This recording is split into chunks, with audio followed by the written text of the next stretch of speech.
Good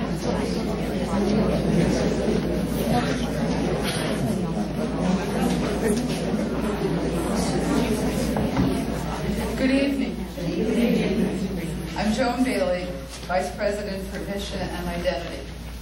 And on behalf of our President, Dr. Stephen Sweeney, I welcome you to this, the inaugural lecture in a series supported by the Sister Alice Gallin Lecture Fund. The fund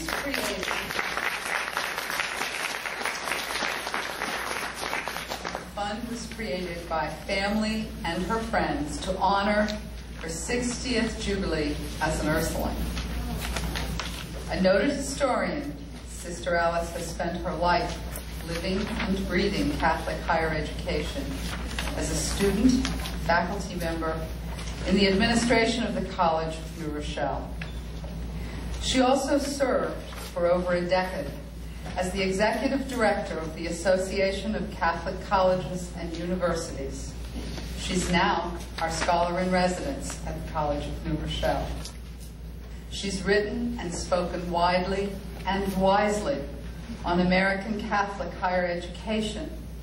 Her book, Negotiating Identity, Catholic Higher Education Since 1960, inspired a symposium on our campus in 2000 and has been essential reading for understanding the opportunities and challenges for American Catholic higher education now moving into the future.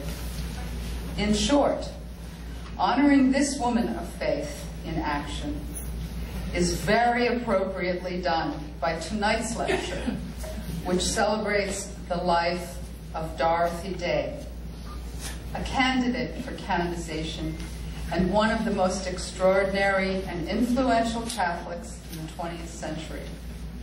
She credited God with bringing Peter Maurin to her, and together they founded the Catholic Worker newspaper and the Catholic Worker movement. A lifelong social activist and pacifist who distrusted government programs, she devoted herself to serving the poor through workers' soup kitchens and houses of hospitality. Tonight's lecture is a celebration of the life of Dorothy Day. Throughout her life, Dorothy Day kept diaries recounting her experience of historic events, persons, and places, as well as the challenges and struggles of her life. Honoring her request that these diaries not be made public until 25 years after her death, they were officially released and are now to be found in a volume entitled The Duty of Delight. This volume, which includes entries, hers from the 30s to the 70s, has been compiled, edited, and with commentary by our speaker, Robert Ellsberg. Former managing editor of the Catholic Worker, he was a close colleague of Dorothy Day during the last 5 years of her life. He's currently editor-in-chief and publisher of Orbis Books at Maryknoll. His own books include Modern Spiritual Masters, Writings on Contemplation and Compassion, All Saints, Daily Reflections on Saints, Prophets, and Witnesses of Our Time, The Saint's Guide to Happiness, and Blessed Among All Women, Reflections on Women Saints, Prophets, and Witnesses of Our Time. Our speaker, Mr. Ellsberg.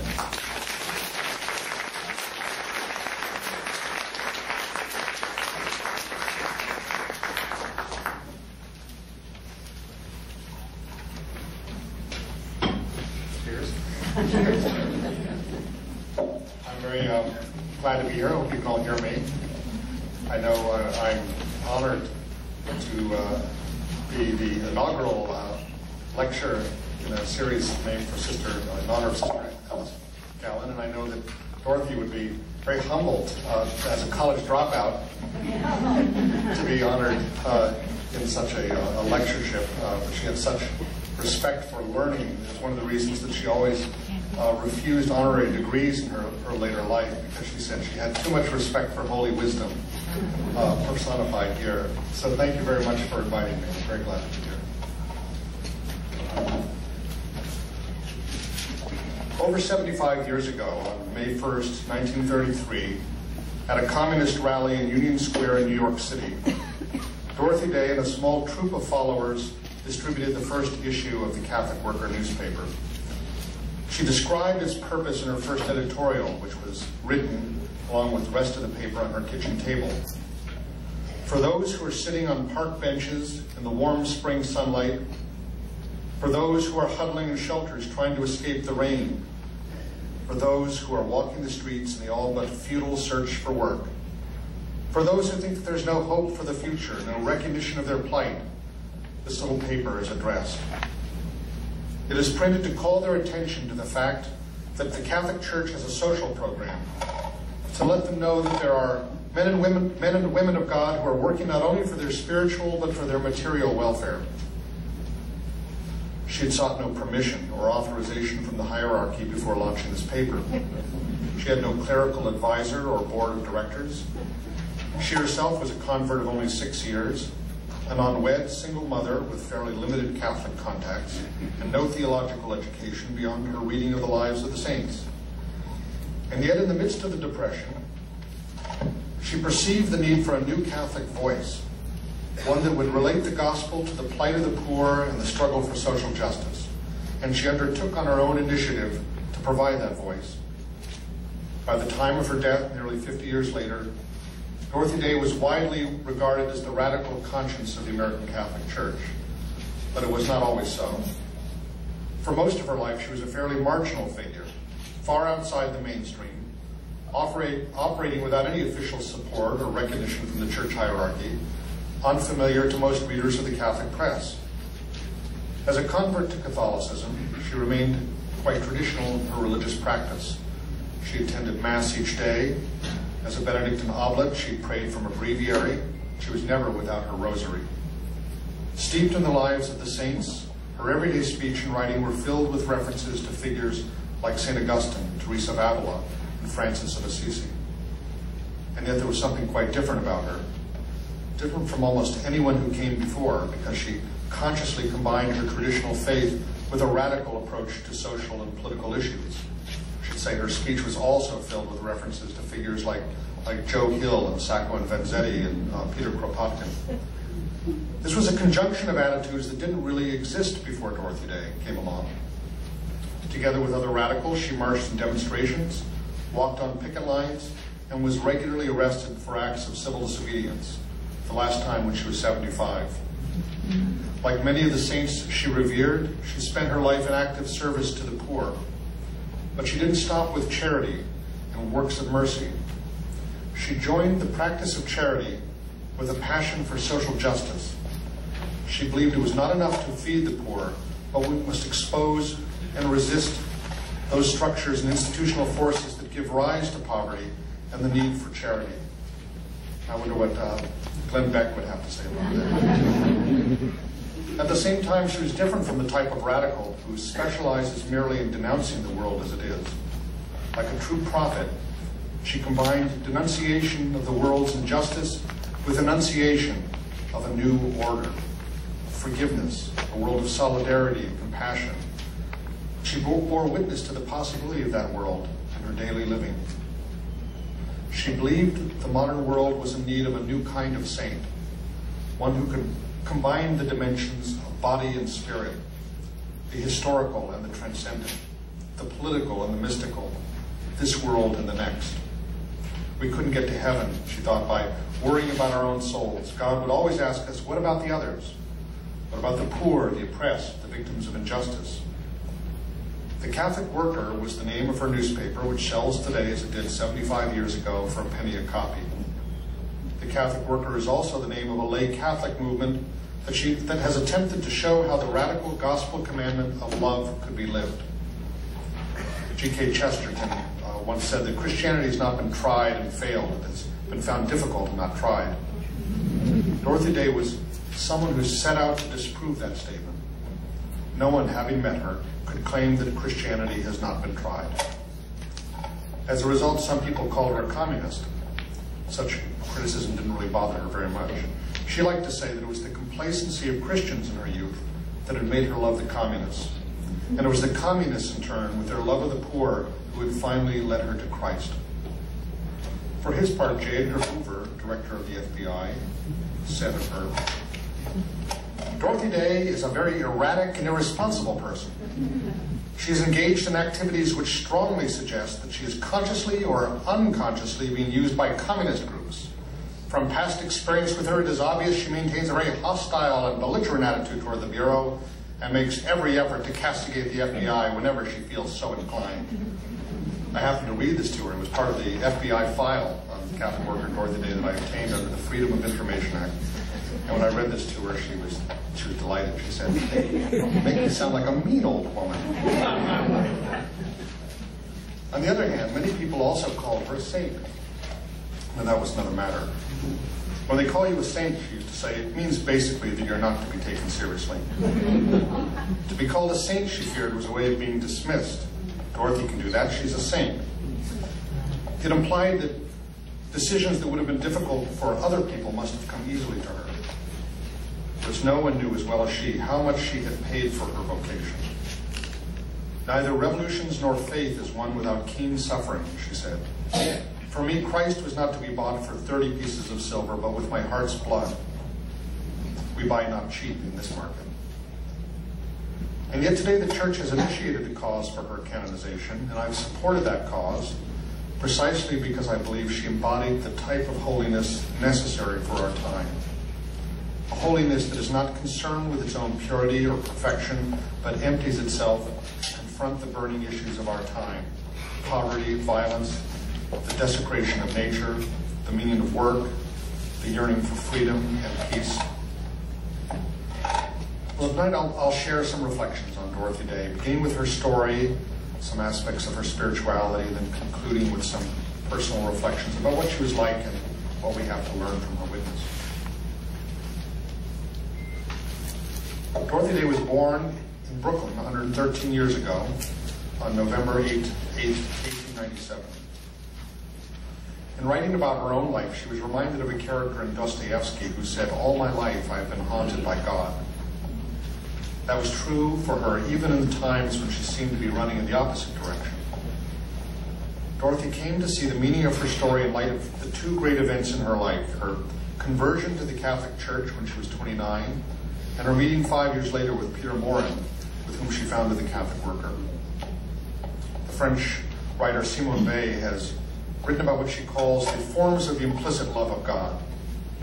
The implicit love of God. For Dorothy, her vocation came about through the intertwining of two such implicit forms of the love of God: her passion for social justice and her search for love, happiness, and lasting community.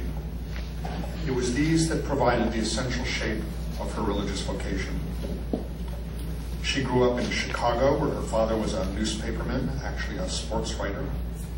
Although she was brought up in a nominally Christian home, she grew disillusioned at an early age by the failure of Christians as she sought to do anything to change the world. In her autobiography, there's a significant passage where she describes her first childhood encounters with the lives of the saints. She recalls how her heart was stirred by the stories of their charity toward the sick, the maimed, the leper. But there was another question in my mind, she notes. Why was so much done in remedying the evil instead of avoiding it in the first place? Where were the saints to try to change the social order, not just to minister to the slaves, but to do away with slavery? After dropping out of college, she moved to New York, where she spent her youth working on various radical journals, lending her efforts to the struggle for a new social order. Her friends included anarchists, communists, anti-war activists, and assorted literary bohemians. She was arrested a couple of times, in one case in a women's suffrage protest in Washington, although she never voted, even when she had a chance. Despite the excitement of this time of engagement, Dorothy's early life was also marked by loneliness and a kind of moral and spiritual confusion. There was always in Dorothy Day a yearning for the transcendent that distinguished her from her companions. One of them later remarked that she was too religious to make a communist. The turning point in her life began some years later. She was living on Staten Island with a man named Forster Batterham, whom she deeply loved. He was an agnostic with anarchist sympathies and was a great lover of nature. He helped awaken in Dorothy, a city girl, a greater appreciation for natural beauty and the miracle of creation. Dorothy called this time in her life a period of natural happiness. I was happy, but my very happiness made me know that there was a greater happiness to be obtained from life than any I had ever known. I began to think, to weigh things more. And it was at this time that I began consciously to pray. It was also at this time that Dorothy discovered that she was pregnant. This event had enormous significance for her. An earlier unhappy affair had ended with her having an abortion, and for some time she'd believed she couldn't have children. Now she experienced such joy and an impulse of gratitude so large that it could only be directed to God. And before long, she found herself wishing to have her child baptized in the Catholic Church, a step she soon followed, though it meant a wrenching separation from Forster. Later on, during question and discussion, I might talk about the letters to Forster that will appear in the volume that I've just finished editing, that sheds a fascinating new light on that story. I'll tantalize you with that. It also seemed, this separation, this conversion, it seemed initially to involve a painful betrayal of the cause of the working class. She believed the Catholic Church was the church of the poor. As her father put it, it was the church of Irish Copts and washerwomen. That was part of its attraction for her. But to her radical friends, and sadly to herself as well, it seemed more like a friend of the rich, the ultimate defender of the status quo. She was literally at a loss about how to reconcile her faith and her loyalty to the cause of the oppressed. After her baptism in 1927, she spent the next 5 years in a kind of wilderness, praying to find some way of reconciling her two loves. The answer came in late 1932 with her introduction to Peter Morin, an itinerant French peasant philosopher who simply showed up one day at her apartment. Peter Morin was 20 years older than Dorothy. Frankly, he was something of a character. Although he was accustomed to hard manual labor, he lived almost entirely in the realm of ideas. Those who gave him the time of day and were willing to overlook his shabby appearance and his thick accent might recognize his genius and holiness. But even Dorothy later had to ask herself whether she really liked him. Nevertheless, the meeting between Dorothy Day and Peter Morin is surely one of the most fateful moments in American Catholic history. The country at this time was in the throes of the Depression. Peter Morin believed that the problem with the world were not ultimately economic or political, but spiritual. They came from making the bank account, rather than the Sermon on the Mount, the center of all values. It's funny how 75 years later, how current that is. As a result, Christians did not recognize Christ in their neighbors.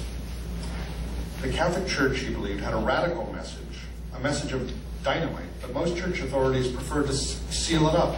His aim, he said, was to blow the dynamite. Dorothy immediately seized on the practical aspects of Peter's vision. She set out to start a newspaper to propagate the social implications of the gospel, and this was followed soon after by a house of hospitality, a center for practicing the works of mercy, feeding the hungry, sheltering the homeless, clothing the naked. Not in the manner of an impersonal social agency, but in a spirit of personal responsibility. It was clearly not a solution to the vast needs of the Depression, but it showed a determination to put ideals into action. And so the Catholic Worker was launched on May 1st, 1933. Before meeting Peter Morin, Dorothy had prayed to find some way of achieving what she called a synthesis, quote, reconciling body and soul, this world and the next. She was right to be confounded about which way to turn. None of the existing options really reflected her particular sense of vocation. And so she invented her own way. Dorothy always gave credit to Peter Morin for supplying the ideas behind the Catholic Worker. He provided her with what she called a Catholic view of history and a personalist philosophy to replace the class struggle approach of her radical past. But before he met Peter Morin, the Dorothy Day, Morin seems to have been singularly incapable of translating his ideas onto a scale larger than himself. I think a major contribution of Peter Morin was simply to give Dorothy a kind of permission to launch her own movement. Drawing on the lives of the saints, he showed that it was not necessary to wait for anyone to authorize or sponsor the way of discipleship. The saints began immediately with whatever means were at hand, and if God blessed their venture, the means would arrive. For Dorothy, this meant starting a newspaper with no money, calling it the Catholic Worker without seeking prior permission from the bishop or any other authority, daring to offer a Catholic perspective on social issues of the day that was far in advance of contemporary social teaching. At that time, what was called Catholic action was defined as participation of the laity in the apostolate of the bishops. But the Catholic Worker was something completely new, a religious community of lay people organized under no rule, with no formal accountability to religious authorities, determined to live out their faith in response to the urgent social needs of the day. Certainly many people, conservatives and liberals alike, were confounded by Day's ability to integrate her very traditional style of Catholic piety with a radical style of social engagement. But there was no paradox in her eyes. Her life was simply rooted in a sense of the radical implications of the Incarnation. The fact that God had entered our flesh and our history, and so what we did for our neighbors, we did directly for him. It was ultimately the Incarnation itself, the central doctrine of Christianity, that showed the way toward that synthesis she had been seeking, the key to reconciling the spiritual and the historical, the love of God and the love of neighbor, body and soul, this world and the next. This strong incarnational faith was the thread that united the various aspects of her life. Her embrace of voluntary poverty and a life in community among the poor, her practice of the works of mercy, feeding the hungry, sheltering the homeless, her prayer and commitment to the sacramental life of the church, her staunch commitment to social justice, what we might call the seamless garment approach to the protection of life, and her commitment to gospel nonviolence. Because of the Incarnation, God had left the imprint of divinity all around us. All life was hallowed. God was present in our neighbors, especially in the disguise of those in need. This was the meaning of that famous passage in the Gospel of Matthew. I was hungry, and you fed me. Naked, and you clothed me. What you did for the least of my brethren, you did for me. That's probably the central gospel text of the Catholic Worker Movement. It meant we didn't have to worry about what we would have done for Christ if we lived 2,000 years ago. Whatever we should have done then, we could do now. She believed in the real presence of Christ in the consecrated bread and wine on the altar. But she believed that Christ was equally present in the poor. And so our response to the poor was a test of the authenticity of our faith and worship. How could we love God whom we haven't seen if we haven't loved our neighbor whom we have seen? And how could we love our neighbor who's hungry except by feeding him? The mystery of the poor is this, she said, that they are Jesus, and what you do for them, you do to him. And so the doctrine of the Incarnation led directly to the practice of the works of mercy, serving God in the encounter with our neighbor.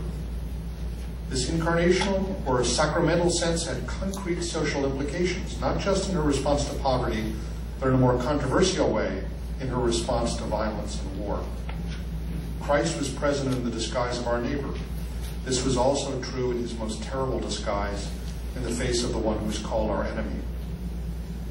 It was Dorothy's conviction that Jesus had come to offer a radical new definition of love as the ultimate law of our lives. A new commandment I give you, that you love one another as I have loved you. It was a new commandment, for the love exemplified on the cross extended beyond friends and those who were on our side.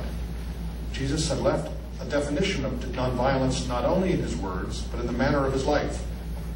By his death and resurrection, he had converted the cross, a sign of defeat, into a symbol of life and hope.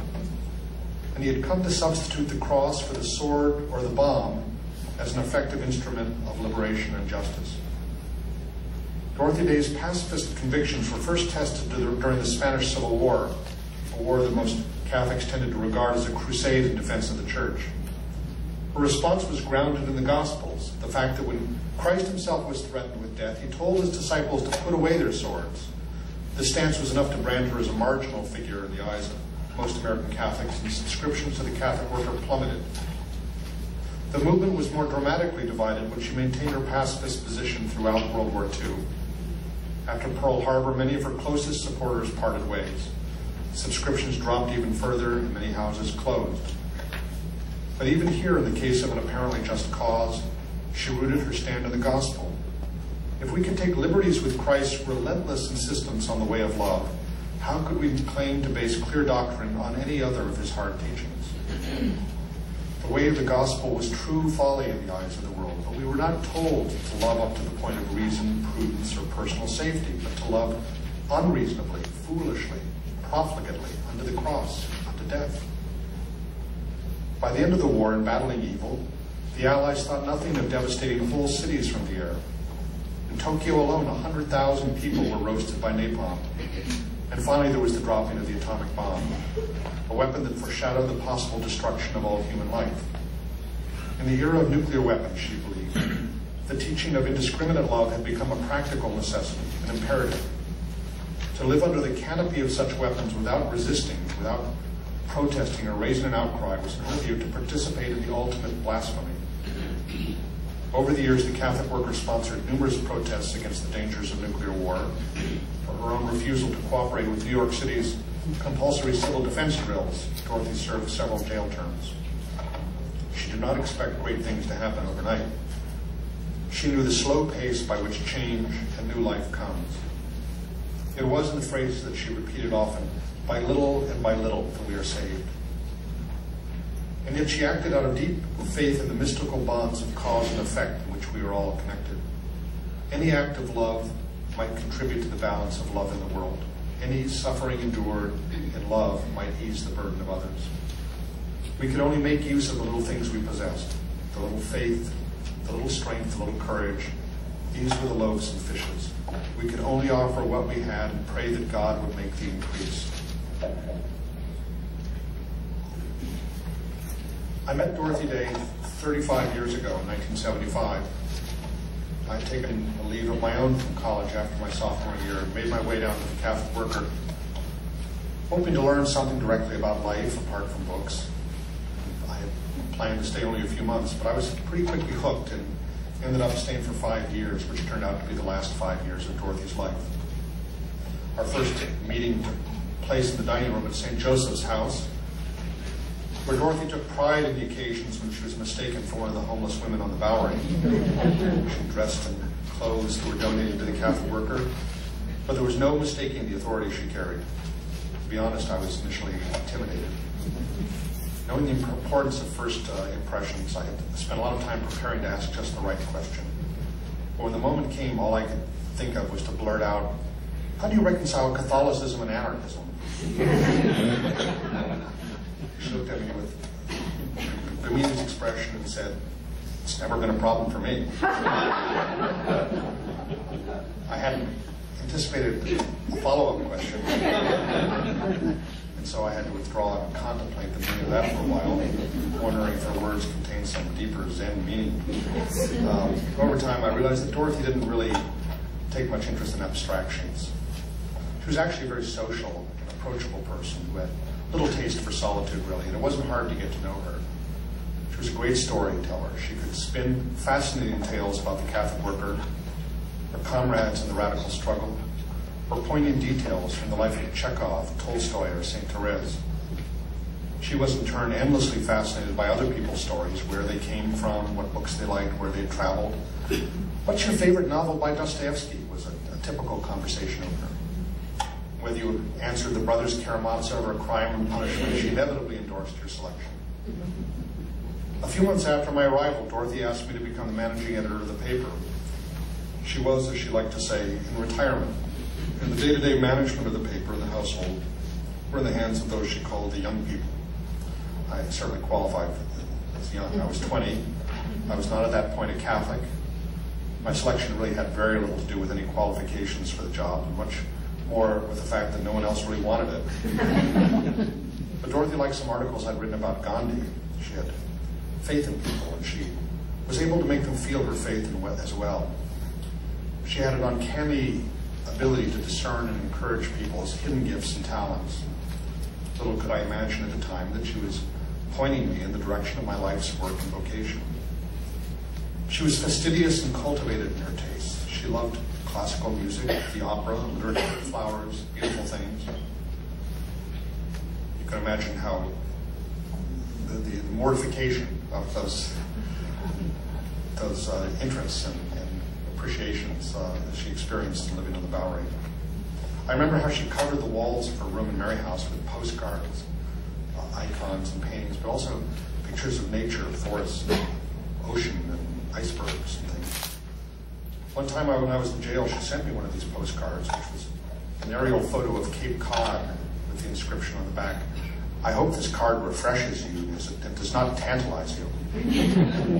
She loved to quote Dostoevsky's words, "The world will be saved by beauty."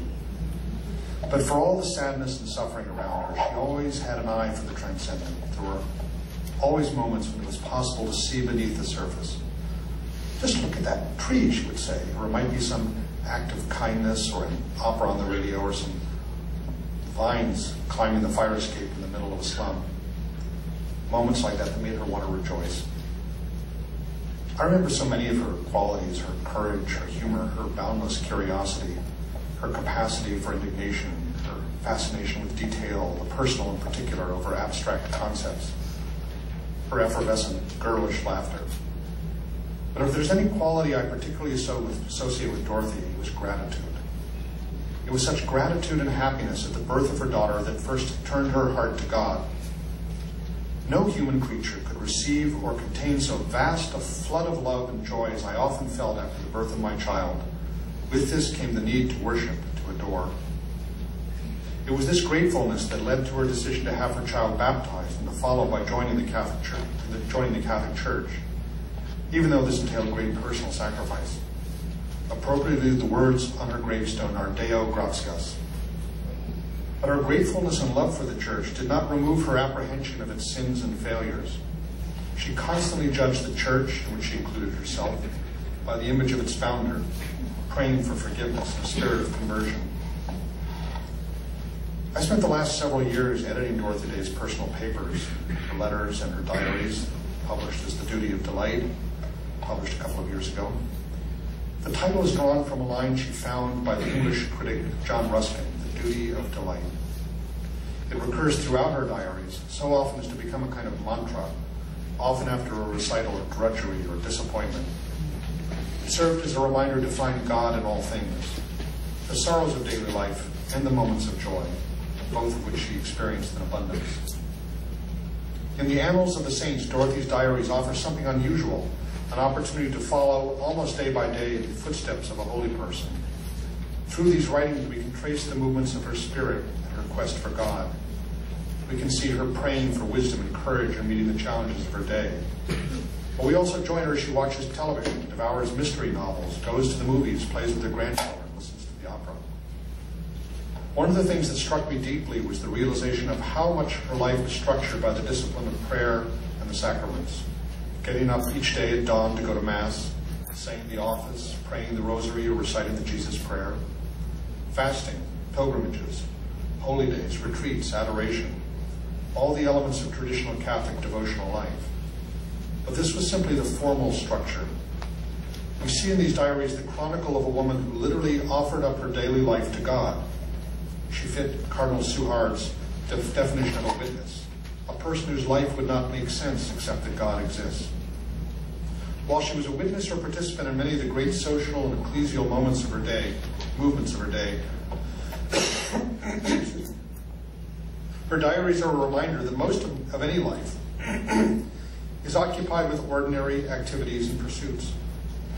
Inspired by her favorite saint, Thérèse of Lisieux, Dorothy was convinced that ordinary life was actually the true arena for holiness.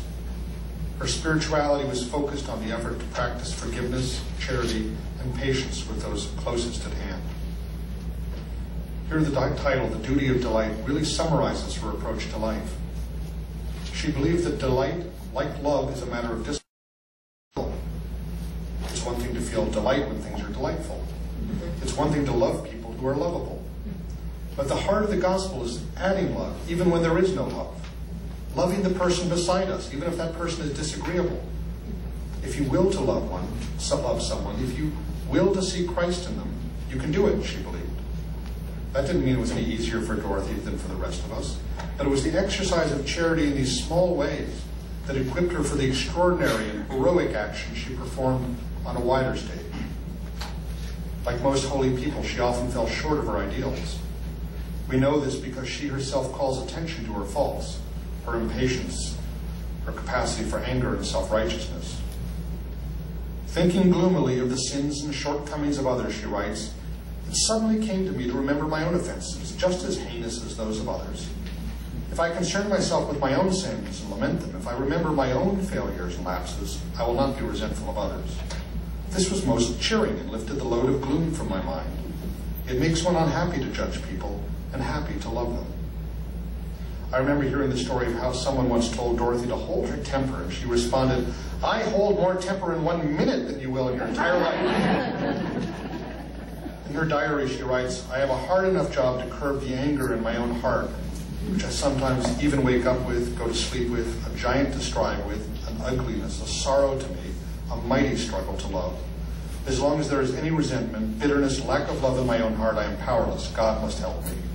And she adds, the talk with Jane was good because it made me see my own faults, flippancy, criticalness, jibing attitude, lack of respect and love for others.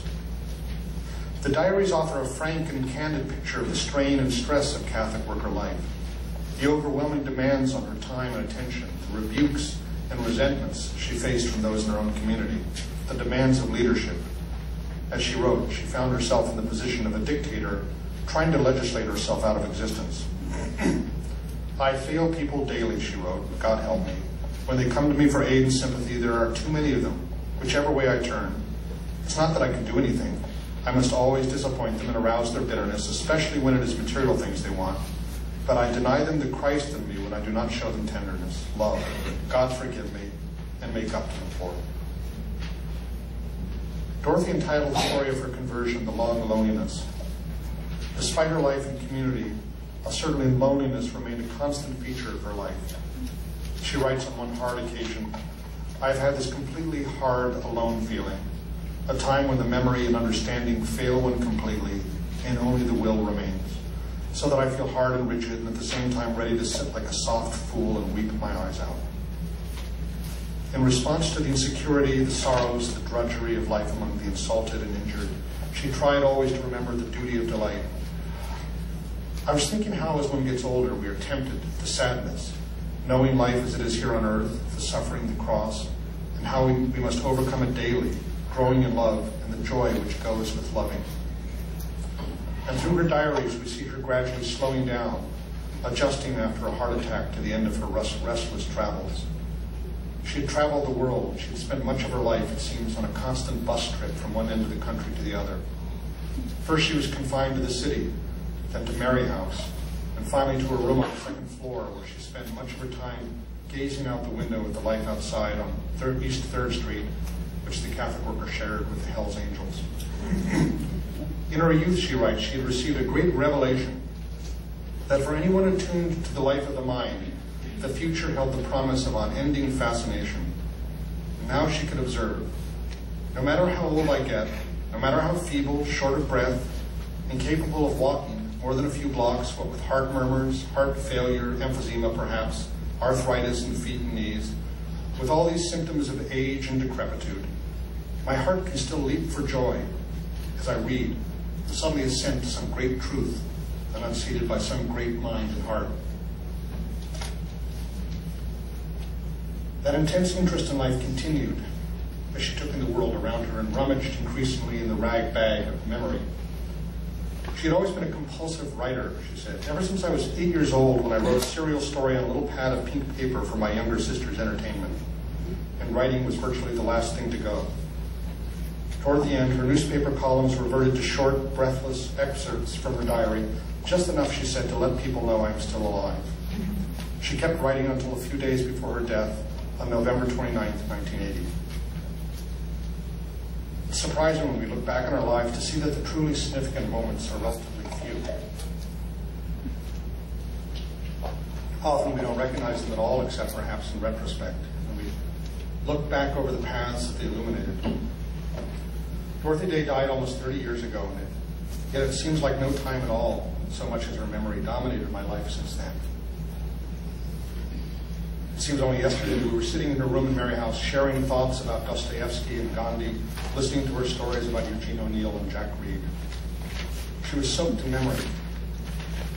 And in her spirit of adventure, her idealism, her instinct for the heroic always connected her in my mind. Gosh, excuse me.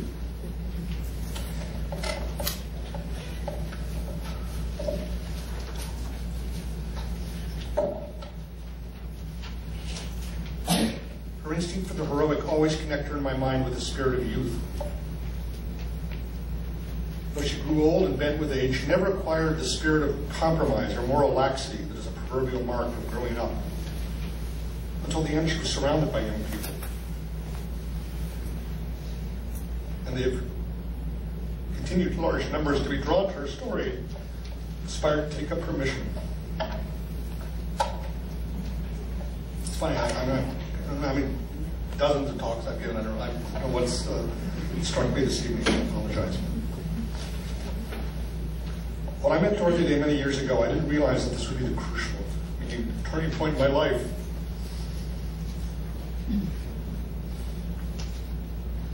When she asked me to become the editor of the paper, I didn't know that she was showing me my vocation, the work that would occupy me in one way or another for the rest of my life. Soon after she died, I edited the first anthology of her writings. In my 23 years at Orbis Books, I have published many books by and about her. Now I've published her diaries, and I've just finished editing her letters, which will appear this fall. But it was not in the end my vocation to cook soup with the Catholic worker.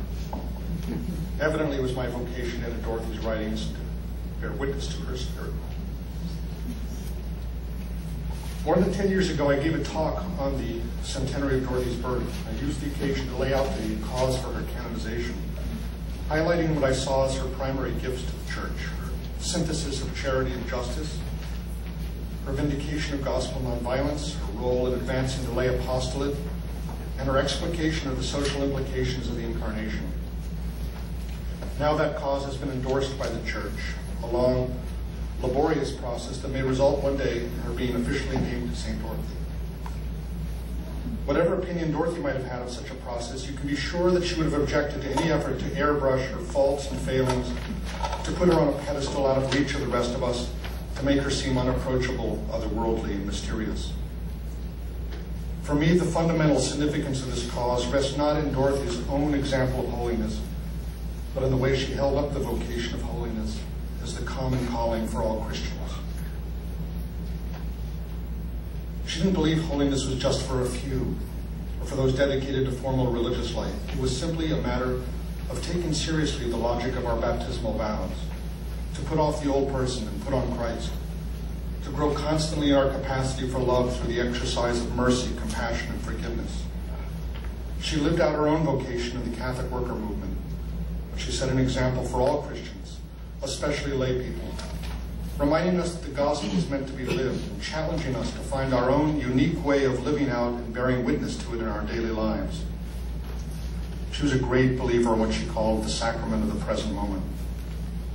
In each situation, in each encounter, in each task before us, she believed there's a path to God. We don't need to be in a monastery or a chapel. We don't need to become a different person first. We can start today, this moment, where we are, to add to the balance of love in the world, to add to the balance of peace. Thank you.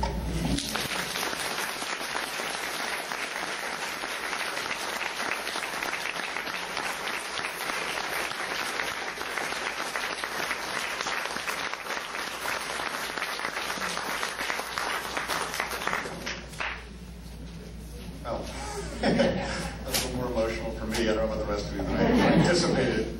But I don't know, sometimes it does just come back and hit me when her spirit comes upon me, and I think of what she is, how she has dominated my life since the time I was 19 up until the present moment. And I'm grateful to all of you for coming here this evening. As some of you may have known Dorothy, certainly old enough to have, and I'm delighted that there are many here who were born after she died, and still respond, I think, to the relevance and challenge of her life, maybe more intimately than many did when she was alive. I'd be happy to hear your comments or memories or answer any questions. Yes? What did you think of the film with Martin Sheen, Entertaining Angels? about them? The question is what I thought of the film Entertaining Angels that was produced by the Paulist Fathers about Dorothy Day. It was kind of a small film, but you can get it from Netflix on DVD. Martin Sheen played the role of Peter Moore, and even he admits it's not one of his greatest performances. I honestly didn't like the film. Maybe because I'm too close to the story. The young actress didn't strike me evoking Dorothy Day very much, and I thought that dramatically that the license they took with the story didn't improve on it. I was asked to write a review of it for a magazine, and they sent me an advance DVD. I made my children sit down with me to watch this story, and you're going to love this. And after about 5 minutes, they were saying, "Do we have to watch this?" It doesn't necessarily reflect poorly on the film, but I felt the same way. And I said, I don't want to write a review. I don't want to write a bad review of this film. Well, I can't tell you how many people, though, I've met who said they saw the film and how inspired they were by it. And maybe I'm not the best judge, and maybe the spirit does come through. There's a wonderful documentary called Don't Call Me a Saint, I think it's actually called, that came out a couple years ago, made by a woman named Claudia Larson, who was inspired to devote her life for 10 years making this documentary. And I think it's the best thing on DVD in telling her story, but it won't be the last word, obviously. Yes? Would you tell us more about the Catholic worker movement, how many, where the houses are, where it's still existing? Absolutely, sure. Of course, the time when Dorothy Day died, many movements don't outlive their founder, or they become very transformed or institutionalized in some way. And the Catholic worker has always maintained its kind of anarchistic, quality. It attracts similar kind of people, the people that were there when I was there 30 years ago or 50 years ago. Often,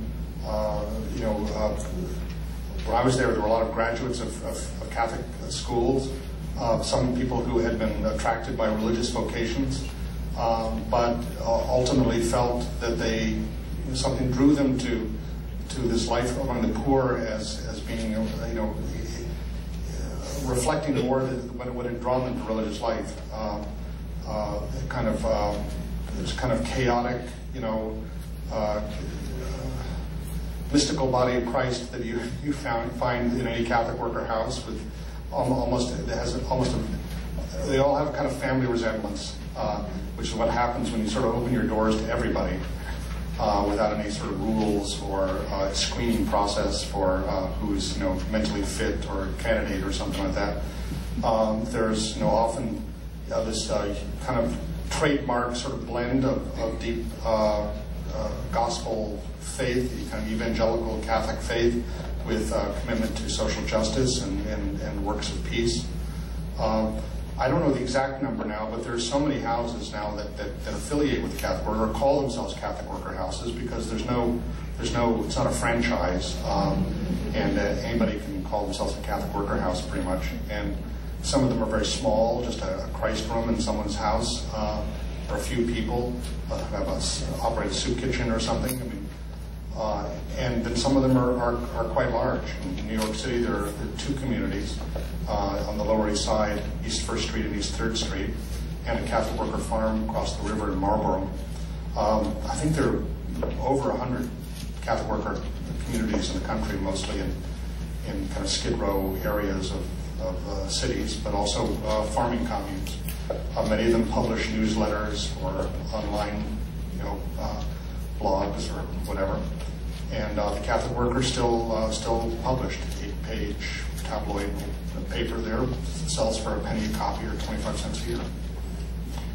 So it has remained pretty much as it always has been. Dorothy, people would say, well, what's going to happen to the Catholic Worker after you die? And she said, doesn't matter. She had no concern with maintaining some kind of legacy like that. What was really important for her was the people who live out the gospel. And of course, she never believed that the Catholic worker was the pure, perfect expression of that. It was just one expression.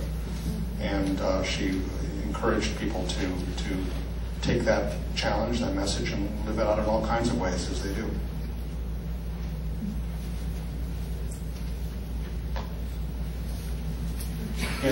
What do you think of her chances for sainthood? Are you taking odds? I think it's a sure thing. Eventually, the question is just how fast do those kind of wheels turn. She doesn't have an institution that is sort of promoting her cause.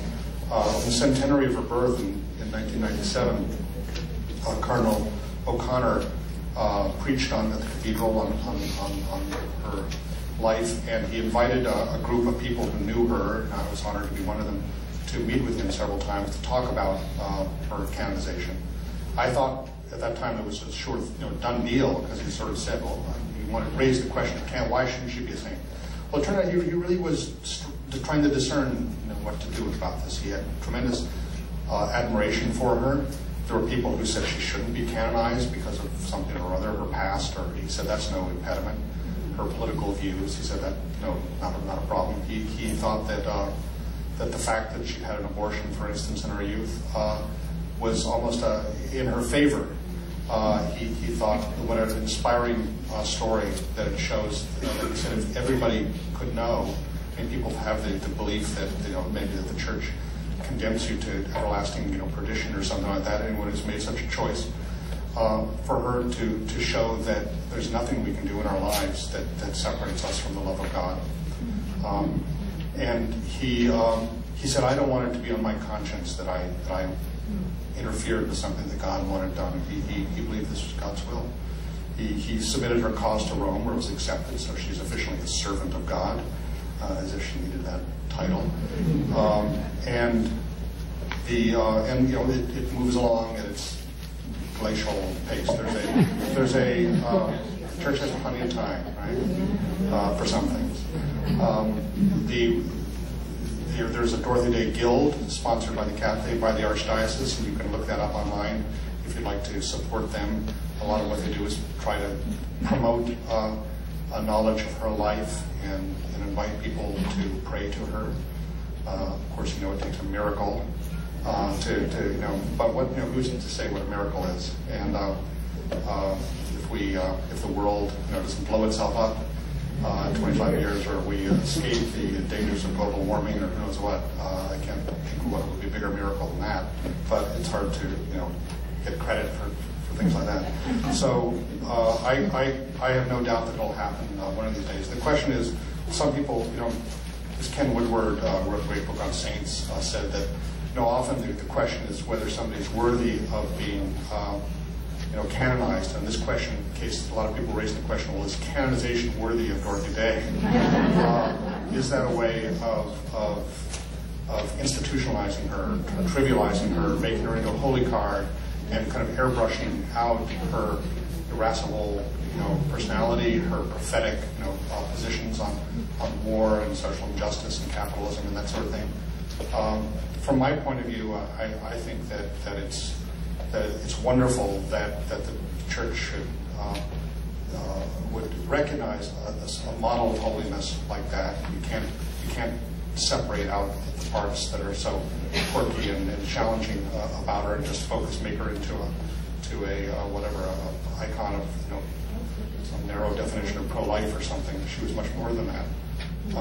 But as I say, what I always take from her as a great challenge was the idea that she put forward so much the idea that we are all called to be saints, whether we're canonized saints or not. I mean, there was a headline in a Catholic Worker paper one time called "We are all called to be saints," and that strikes a lot of people actually as kind of peculiar when they hear that. They think the saints are these perfect people. They don't think, those are just the canonized saints. They're not perfect, but I mean the ones the famous ones recognized by the church. Called to be saints just means we're called to be what we profess to be true followers of Christ, not just those who are kind of baptized pagans, as Kierkegaard would say, go to church on Sunday maybe, but don't practice our faith in our relations with our neighbors or our enemies or that sort of thing. And the arena for doing that is not just in great big heroic things, founding a movement or adopting voluntary poverty or kissing a leper. Dorothy said, I've kissed a leper several times. I can't say I'm any better for it. But that emphasis on as she took from St. Teresa of Lisieux, of kind of laying down your life daily for those around you. It doesn't mean necessarily dying, but just to being more patient, being more forgiving, more sharing the spirit of love within you, as she said it, as I quoted her, with the people who are hardest to get along with. It's in the practice of those kinds of things that then prepares us for sometimes those historic moments that sometimes land at our doorstep and sometimes don't, where it's really called to confess our faith in a way that costs everything.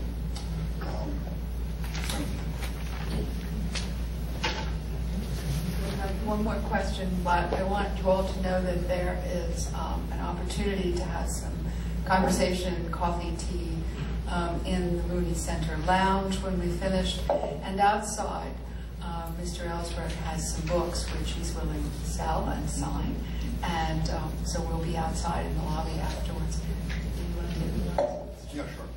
We've got it. Okay, how about you? Okay.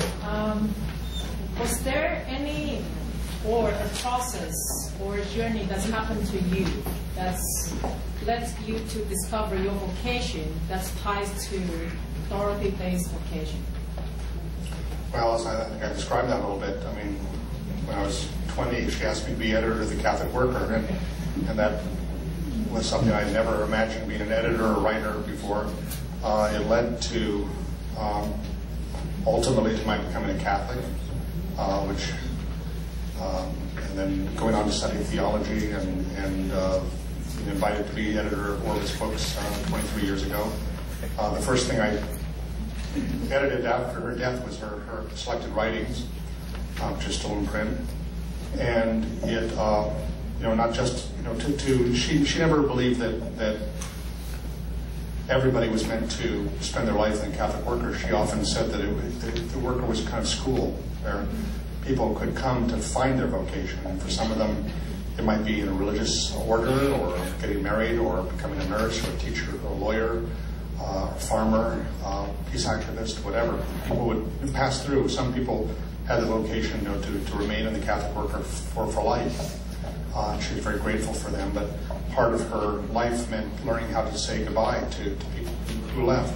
Always pained her a little bit, but I remember none of when I decided it was time for me to leave, she just gave me her blessing, and it was just a few months before she died.